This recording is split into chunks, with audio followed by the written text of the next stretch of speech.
வாழ்க்கையில் ஒவ்வொரு மனிதனுக்கும் மிக முக்கியமானது அடையாளம்.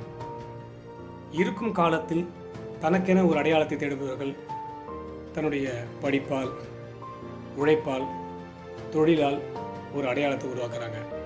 தான் இருக்கும்போது மட்டுமல்லாமல் இறந்த பிறகும் தனக்கென ஒரு அடையாளத்தை உருவாக்குபவர்கள் தனது தனித்திறமையால், சாதனையால் ஒரு வரலாற்றை படைத்து ஒரு அடையாளத்தை உருவாக்குறாங்க. இந்த வகையில் எனது அருமை நண்பர் திரு தவச்செல்வம் அவர்கள் தனக்கென ஒரு அடையாளத்தை உருவாக்குவதோடு மட்டுமல்லாமல் தன்னை சார்ந்த அனைவருக்குமே ஒரு அடையாளத்தை உருவாக்க வேண்டும் என்று எடுத்துக்கக்கூடிய இந்த காரியம் மிகச்சிறந்ததாகும். என்னுடைய பாராட்டுகளுக்கும் வாழ்த்துகளுக்கும் உரிய விஷயமாகும். தனித்திறமையால், சாதனையால் நம்ம அடையாளத்தை உருவாக்கலாம். ஆனால் பார்த்தீங்கன்னா சாதனை ரெக்கார்ட் அப்படி சொல்கிறாங்க இல்லையா? ஸோ சாதனை எல்லாரும் பண்ணுறாங்க, நம்ம யாரையும் நம்ம குறை சொல்லலை, எல்லாமே சாதனை தான். ஒருத்தர் செய்யாத ஒரு விஷயத்த ஒருத்தங்க செஞ்சாங்கன்னா அது சாதனை தான். இல்லை ஒருத்தங்க செஞ்ச விஷயத்தையே நாம் செய்ய போகிறோம்னா அதை முறியடித்தா அதுவும் சாதனை தான். ஸோ எல்லாமே சாதனை தான். ஆனால் அதே விஷயம் நம்ம செய்யக்கூடிய சாதனை செய்பவருக்கும் அதில் பங்கு பெற்றவர்களுக்கும் அதை பார்ப்பவர்களுக்கும் ஒரு பயனுள்ள விஷயத்தை அளிப்பதாகவும் ஒரு விழிப்புணர்வை ஏற்படுத்துவதாகவும் இருந்தால் அத்தகைய சாதனை தான் மாபெரும் சாதனையாகும்.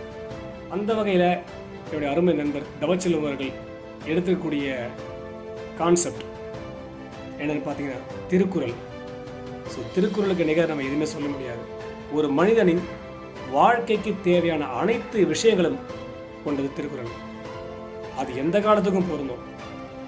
இறந்த காலம் வந்தாலும் சரி, இப்போது நிகழ்காலம் வந்தாலும் சரி, எதிர்காலம் வந்தாலும் சரி, இன்னும் பல எந்த காலம் வந்தாலும் சரி, திருக்குறள் எல்லாருக்கும் ஒரு வாழ்க்கையை பற்றி எளிமையாக ஒரு விளக்க உரையை அளிக்கக்கூடிய விஷயமாக திகழ்கின்றது.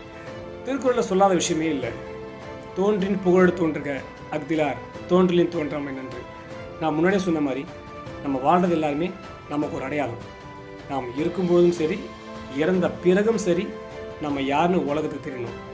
அப்படி ஒரு பெருமையை நம்ம உருவாக்கி வச்சுட்டு போகணும். அப்படி இல்லாமல் நம்ம வாழ்ந்தோம், பிறந்தோம், இறந்தோம், எந்த ஒரு சாதனையோ அடையாளத்தையும் படைக்கலைன்னா அத்தகைய பிறப்பு எந்த வகையில் ஒரு பலன் இல்லை.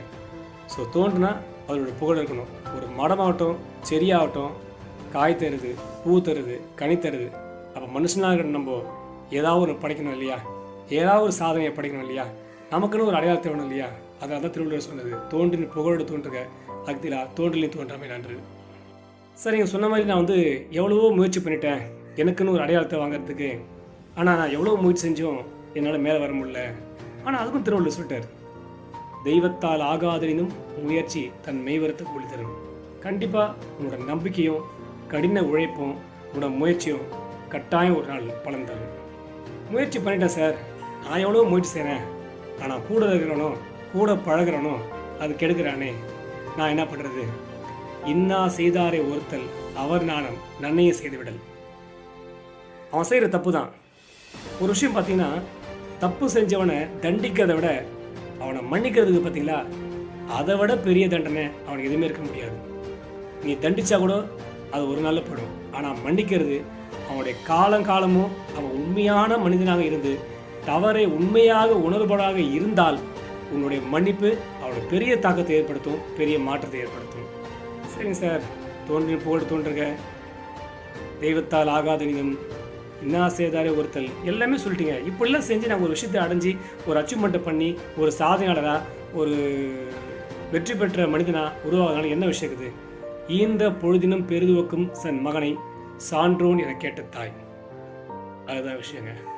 குழந்தைகளை இந்த காலகட்டத்தில் எவ்வளோ என்டர்டைன்மெண்ட் ப்ரோக்ராம்லாம் இருக்குது, எவ்வளவோ ஸ்போர்ட்ஸு, எவ்வளோ விஷயங்கள்லாம் நிறைய இருக்குது.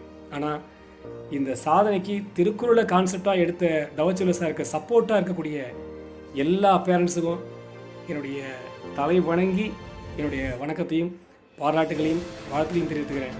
நீங்கள் செய்கிறது சாதாரண விஷயம் இல்லை. எதிர்காலம் உங்கள் குழந்தை கையில் இருக்குது. திருக்குறளை கையில் பிடிச்சிட்டாங்க, அதில் சொல்லாத விளக்க உரை எதுவுமே கிடையாது.